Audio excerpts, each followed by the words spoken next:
Hi, I'm some famous rich dude. Coffee is a magical thing, isn't it? I should know. Us rich dudes are famous for our adoration of coffee. I haven't slept in 4 days, for example, and my brother, another famous, has drunk enough to start hearing the fourth dimension.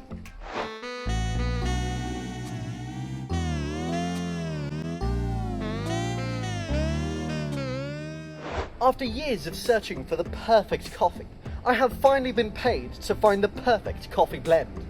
And that, of course, is cafe. Cafe is like regular coffee, except it has a name that is French, which makes it fancy and chic. Cafe has a taste which is more refined than the finest works of art, and it is so easy to make that even the dumbest fool could make it. And to prove that, I'd like to direct your attention to Studio 2.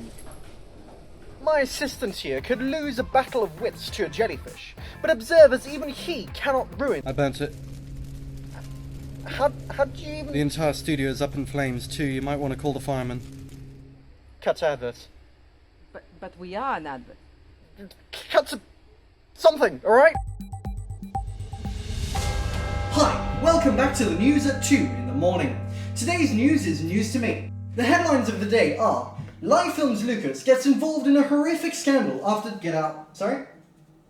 Well, firstly, you said the time wrong. Secondly, we need this room to host a court case. Get out. Alright. So we meet again. I have literally never met you for a day in my life. So we meet for the first time. So, let's see here. Alright. Do we know who's going to be taking care of this case? Alright, settle down, lawyers. So it seems that we are gathered here to discuss a major case of a civil case of a breach of contract, correct? The defense is self-representing, Your Honor. I have no prior qualifications, however I am ready, Your Honor. That's fine. I don't have any formal qualifications either. Hang on. That does mean that neither the difference or the parabola are qualified to be in a court of law. Is this court case even legal? I don't know. I'm not a lawyer. Fair enough. The parabola may give their opening statement. You see, Your Honor, the prosecution has very good reason to suspect that the defendant is committing a very severe case of breach of contract. And we have a case so bulletproof, in fact, so airtight, that there is no reason to not suspect such. In fact, I honestly think that he has committed the biggest case of breach of contract ever. And which part of the contract exactly do you think I'm breaching? Oh, you know, the part about insurance fraud. Well, those are some serious allegations. Does the prosecution have any proof? I have plenty of proof. Your Honor, calling my first witness to the stand!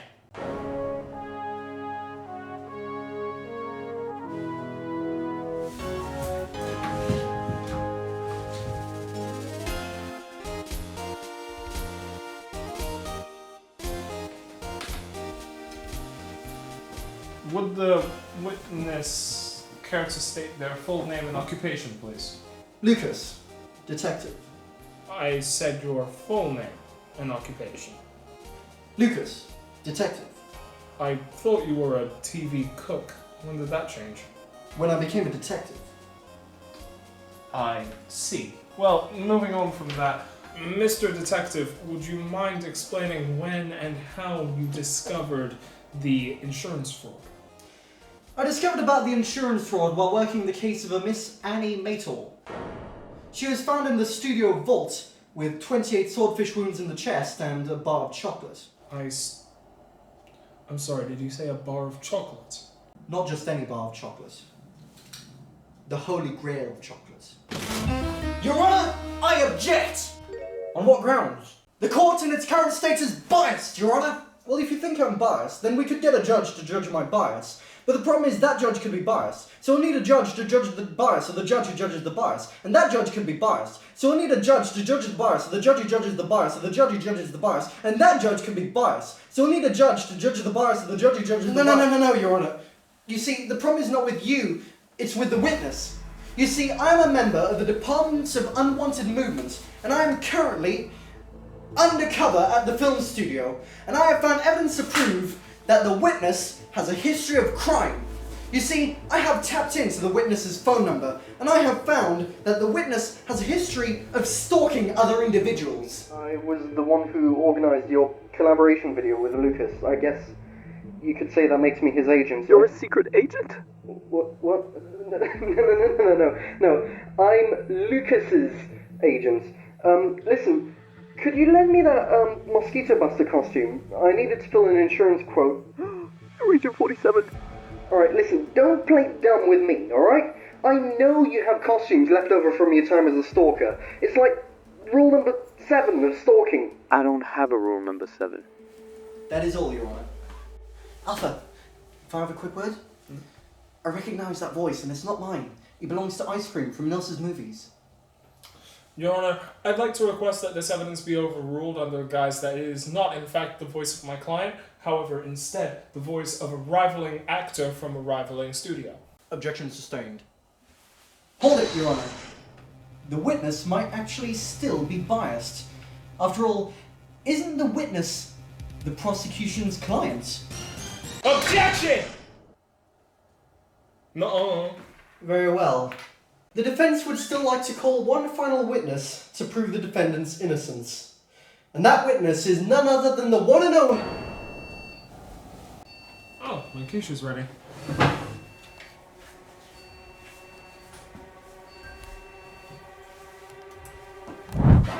Hello! I'm another famous rich dude, and I'm here to argue that my client was never witness at the crime of the murder of the scene of the crime of the murder. See, I was in a meeting with him during the time of the murder, so he could not have possibly been there. And so that proves... That he wasn't at the murder. And is this information in any way relevant? It absolutely isn't, but at least you know he's not a murderer. Thank you for your testimony. No further questions, Your Honour. The case looks perfect. Almost too perfect. There's no way of tying the boss back to the insurance fraud at all. But why did they focus so much on the murder? It's almost as if They made a mistake! Why are they so focused on the murder? Because I brought it up. But why are they fixated on the murder? Because I brought it up. But what if he's fixated on it because he murdered the animator? But why would you want to murder the animator? Think for a moment. Think! What if the animator found out about the insurance fraud? We have found a motive! So let's recap. So, I have a nasty habit of burning the house down every time I make a cooking show. And the boss must have seen that as an opportunity to turn the studio into a front for insurance fraud. And that means that Miss Mator must have found out and threatened to call the police at some point. Which would explain why her body was found in a vault a few days later. But what about Rich Dude's testimony? It gives the boss an airtight alibi. He was in a meeting. Oh, come on, Lucas. Think! The rich dudes are famous for their caffeine addiction. It would have been easy to buy them off. Of course! I remember talking to that funny news reporter. He told me that they've been owing money for years. It would have been easy to pay him to give that false testimony. With that kind of debt, there's no wonder why he folded so easily. Your Honor? The prosecution revises their claim. And what evidence exactly pushed you to revise your claim? Nothing. We made it up. Just now! And the defense is absolutely guilty of breach of contract. Because murder and insurance fraud. And insurance fraud was never on that contract to begin with. That's a bold claim. Do you have any evidence? Damn, he's right. If we want to nail him, we're gonna need some decisive evidence. What you got in your bag? Alright, let's see. What about this candle? Nah, that's irrelevant. What about this calendar? Nah, that's irrelevant. What about this autopsy report? Nah, that's outdated. What about your badge? Nah, that's irrelevant. What about this floppy disk? That's exactly what we need! Oh my god! You see, Your Honor, this convenient plot device is CCTV footage of the day of the murder, showing clearly that the person in the video is the defendant in question. So you think that makes me guilty? That's ridiculous. Look at the culprit in the video. I'm known for wearing my shirt the wrong way around. I look nothing like him. Your Honor, take a good look at what the victim was handling on the night of the murder. It was the most precious item in the entire vault. The holy grail of chocolates. The victim was touching this chocolate with their bare hands. Clearly, some of that chocolate must have melted, because the victim left clear handprints on the assailant's perfectly white shirt. As we can see, there are no handprints on the defendant's shirt today. But if you were wearing your shirt the right way around on the day of the murder, that must mean that today, it's on the other side. Oh, that's a pretty compelling argument. Diffraction, the court orders you to show you the back of your shirt.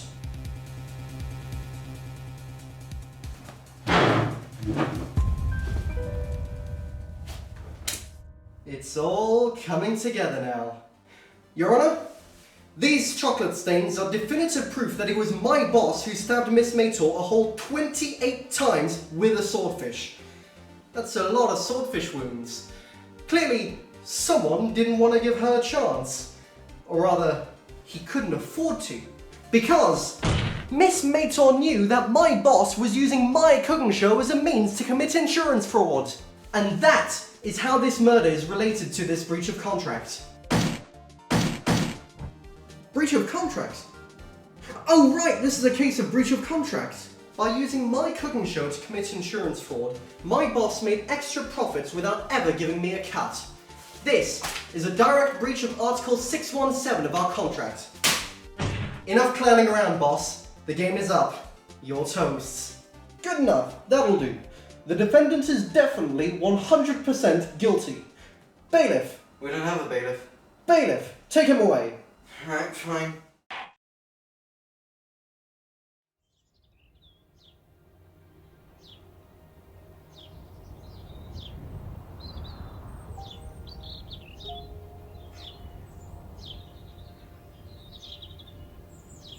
What you up to? I'm just managing our funds. The money from the court case came in. The boss played well. Got a whole 45 quid. I still can't believe the boss used us like that. Well, the world is a cruel place. Then again, if the world wasn't such a cruel place, being cheerful wouldn't be such a delightful act of rebellion now, would it? I guess not. You know, with 45 quid, we probably have enough money to buy the studio. The studio?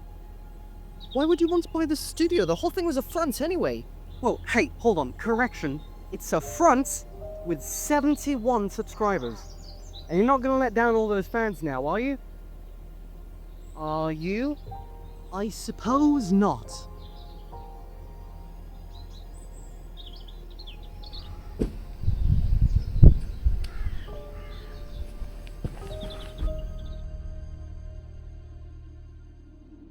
Alright, so you're gonna buy the studio, fine.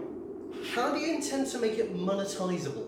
Oh, well, you know, we'll just, we'll cross that bridge when we get there. Well, in that case, I really hope we win that cooking show next week, or we're gonna really struggle to put food on our table. It's fine. I'm gonna bring a bunch of Tupperware, we'll steal all the food from the other contestants, and we'll be sorted for weeks. I'm sorry, you think you can steal food from the other contestants? Are you deranged? Alright, listen now, it's not that dumb of an idea, right? You just have to stop and not think about it too hard, probably. This studio is probably the most doomed studio. Well, don't be so negative, mate. Just remember all these positive times we had. Remember, positive thinking, failure is funny, and all that sort of palaver or something like that. Hey, no, just stop. You should. Alright, you shut up, alright? Because I'd like to. Listen, I've got something to say here. Today's news to me. Hi, I'm Luca. And I'm dumb.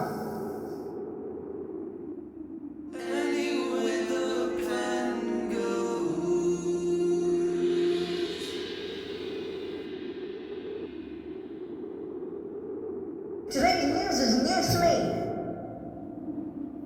Why should we consider these failures as crushing defeats? Failure is funny. You just have to stop taking yourself seriously. 我觉得。